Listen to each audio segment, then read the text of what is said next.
अस्सलाम वालेकुम जी। मेरा नाम है अफरा श्याम मोहल एडवोकेट। आज जो टॉपिक आपसे डिस्कस करने लगे हैं वो है कि सिविल दावा दायर करने के लवाजमात क्या हैं।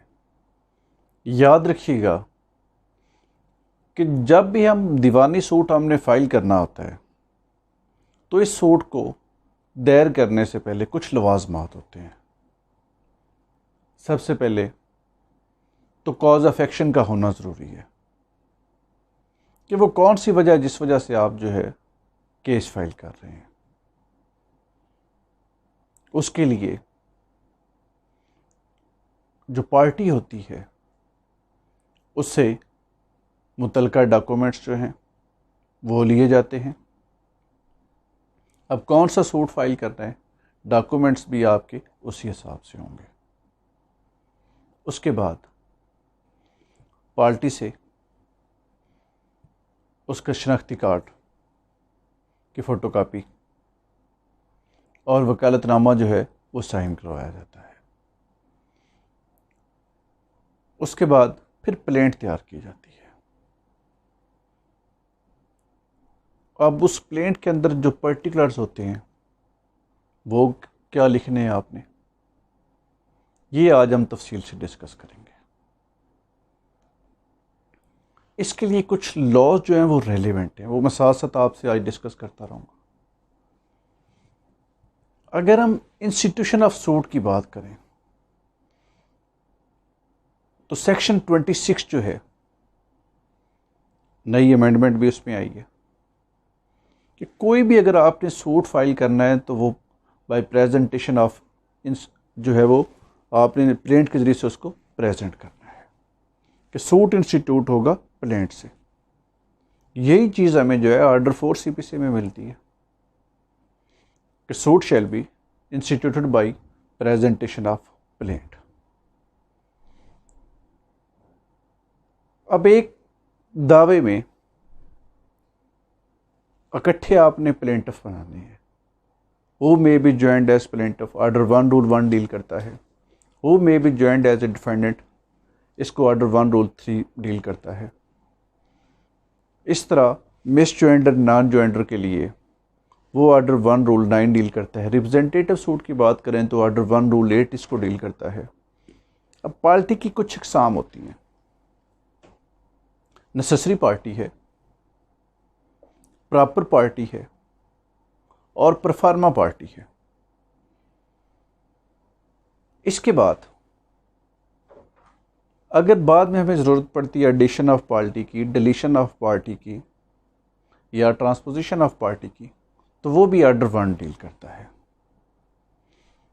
ऑर्डर 2 जो है ये रिलिंक्विशमेंट को डील करता है, रिलिंक्विशमेंट पार्ट ऑफ क्लेम। जो बेसिक रूल CPC का ये है कि अगर आपने कोई पार्ट जो है क्लेम का वो छोड़ दिया है तो बाद में आप जो है वो नहीं लेके आ सकते। हाँ, अगर कोर्ट की परमिशन हो तो फिर तो किया जा सकता है, अदरवाइज नहीं किया जा सकता।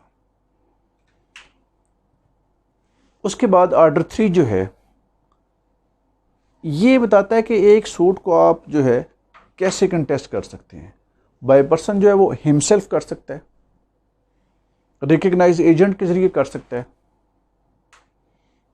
और तीसरा वकील के ज़रिए से। उसके बाद ऑर्डर 7 पे चलते हैं हम, क्योंकि प्लीडिंग का जो है बेसिकली, क्योंकि हमारा जो मेन है कि वो दावा दायर करने के हवाले से है।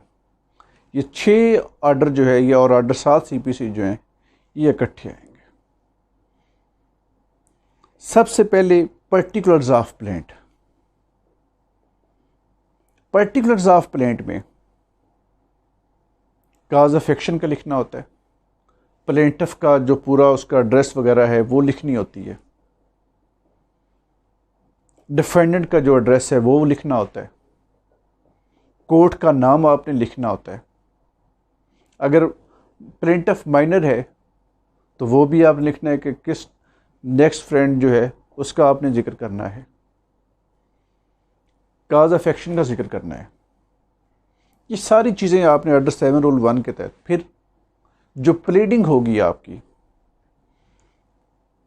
अगर ऑर्डर 6 रूल 14 देखें और ऑर्डर 6 रूल 15 देखें तो याद रखिएगा फिर प्लेंट जो है उसको साइन भी करना है और वेरीफाई भी करना है। ये जो है हमें मिलता है ऑर्डर 6 रूल 14 में और ऑर्डर 6 रूल 15 CPC में। उसके बाद नेक्स्ट हमारे पास अगर हम देखें तो ऑर्डर 7 रूल 6 है, वो एग्जेम्पशन ऑफ लिमिटेशन के मुतल्लिक है। उसका जिक्र जो है वो भी आपने प्लेंट में ज़रूर करना है। फिर ऑर्डर 7 रूल 10 है, यहाँ पे जुरिस्डिक्शन को देखा जाता है। जुरिस्डिक्शन के हवाले से डिटेल से रिटर्न ऑफ प्लेट भी हम कहते हैं, ऑर्डर 7 रूल 10 है। इस तरह ऑर्डर 7 रूल 11 को भी देखना होता है।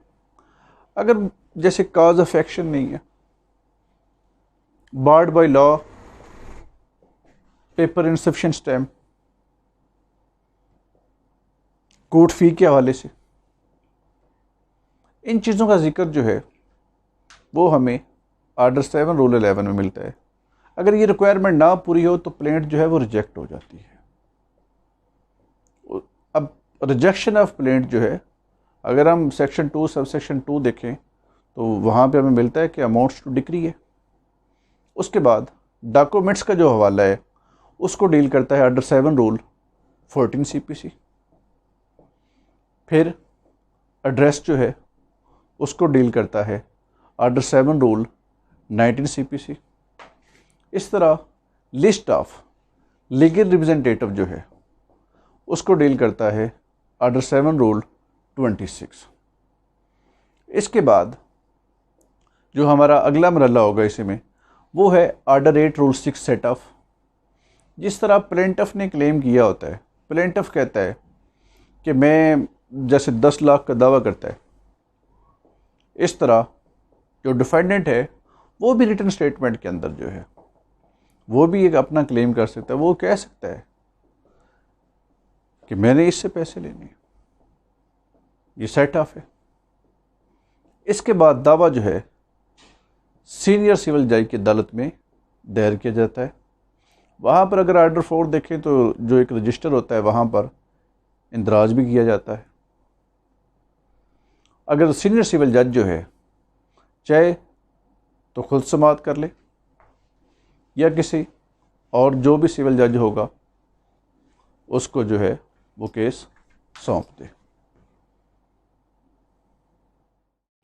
इसके बाद एग्जामिनेशन ऑफ प्लेंट का मरला आ जाता है। उस पर मेरा डिटेल लेक्चर जो है वो ऑलरेडी आ चुका है, वो आप ज़रूर देखिएगा। तो इसी के साथ ही आज के लेक्चर का हम जो है इख्तिताम करते हैं। इंशाल्लाह नेक्स्ट किसी और टॉपिक के साथ हाज़िर होंगे। अल्लाह हाफिज़।